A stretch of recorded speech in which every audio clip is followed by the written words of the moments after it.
ብዙ መጽሐፍ ቅዱስ አላቅም ብያለሁ። ግን የብሉይ ኪዳንን ሰው በብዛት ክርስቲያኖችም ማለት እኛ ክርስቲያኖች የብሉይ ኪዳን እንትን ሳይሆን ወደ አዲስ ኪዳን ነው በብዛት ህጉም ምኑም ያለው አዲስ ኪዳን ነው። አይ ቢሆንም ሊልዬ አምላክ ፍትሃዊነቱ ይቀራል እንዴ? ፍትህ አምላክ ዘንድ አለ እኮ። ምን ይላል መሰለሽ እዛ ዘዳግም 24 13 ላይ ምን እያለ ይናገራል መሰለሽ? አባቶች ስለ ልጆች አይገደሉ አለ፣ ልጆችም ስለ አባቶች አይገደሉ አለ። ነገር ግን እያንዳንዱ በኃጢአቱ ይገደላል። እያንዳንዱ በኃጢአቱ ይገደላል። ሴቶች ሲጀመር ተበድለው እንዲህ በደል ደርሶባቸው ባላቸው በእነሱ ላይ ማግጦ ከዛ ደግሞ ወደ አደባባይ ላይ ይደፈራሉ። ይሄን እግዚአብሔር ያደርገዋል እንዴ? ኖ there is no way in the hell ይሄንን አምላክ የሚያደርግበት መንገድ የለም። ፍትህ ለሴቶች ወላሂ አምላክ እንደዚህ አያደርግም። አምላክ እንደዚህ አይነት ባህሪ የለው። እንደዚህ አያደርግም አይደለ ሊሊ? አያደርግም። ያ ኦፍ ኮርስ እንዴ በቃ ስለዚህ ይሄንን ነው የምንለው እኛ ክርስትና መጽሐፍ ላይ ማለትም በቃ የባይብል ላይ ስታዩት የክርስቲያኖች መጽሐፍ ላይ ሴቶች አልተከበሩም። በጣም ብዙ መረጃዎች ልሰጥሽ ይችላል። በጣም አንድና ሁለት አይደለም።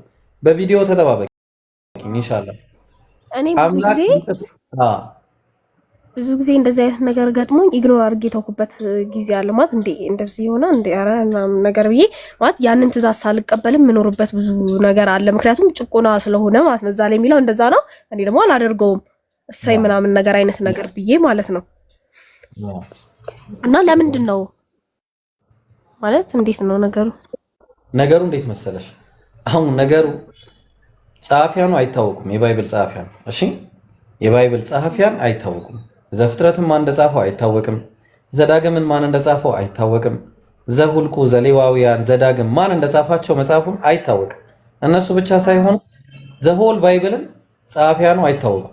አንድ በአንድ ማየት እንችላለን። ስለዚህ የነቢያት መጽሐፍ ጠፍቷል፣ ህጎች ጠፍተዋል፣ መጽሐፍቶች ተበርዘዋል፣ የሰዎች እጆች ገብተውበታል። እርስ በእርሱ ይጋጫል መጽሐፉ ባይብል ማለት ነው። ስለዚህ ይሄ እርስ በእርስ የሚጋጭ መጽሐፍ ደግሞ የአምላክ ቃል ሊሆን አይችልም። ለዛ ነው የነቢያት መንገድ የሆነ አንድ አምላክን በብቸኝነት የመገዛት መንገድ አለ። እሱም የነቢያት መንገድ ነው እና እስልምና ያ የነቢያትን መንገድ መጀመሪያ የነበረውን ነው አስከትሎ አሁን ላይ ይዞልን የመጣውኛ። ተግባባን? ለዛ ነው ቁርአን ላይ ሲናገር ምን ይላል መሰለሽ? አላህ ሲነግረን ሱረቱል በቀራ ምዕራፍ 2 ቁጥር 79 ላይ ለነዚያ መጽሐፍን በእጆቻቸው ጽፈው አለ። ጽፈው ይህ ከአላህ ዘንድ ነው ለሚሉ ወየውላቸው አለ።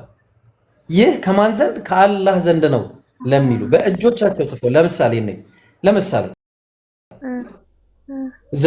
ማን ነው? ሉቃስ ወንጌል ምዕራፍ 1 ቁጥር 1 ላይ የሉቃስ ጸሐፊ ነው ተብሎ የተቀመጠልን አለ። ምንድነው እሱ?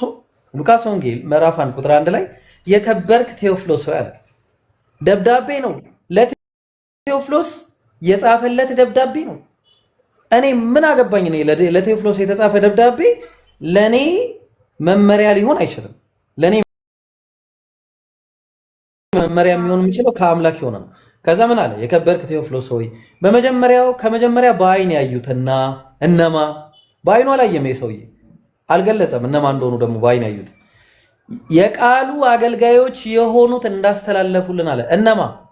የለም። ማን ከማን ወስዶ ነው ያስተላለፈው? የለም። ከዛ ምን አለ? ብዙዎች ወንጌልን እንደጻፉ አላለም። ብዙዎች ታሪክን በየተራው ለማዘጋጀት ስለሞከሩ አለ። እኔ ምን አገባኝ? ወላሂ መጽሐፍ ቅዱስ ነው።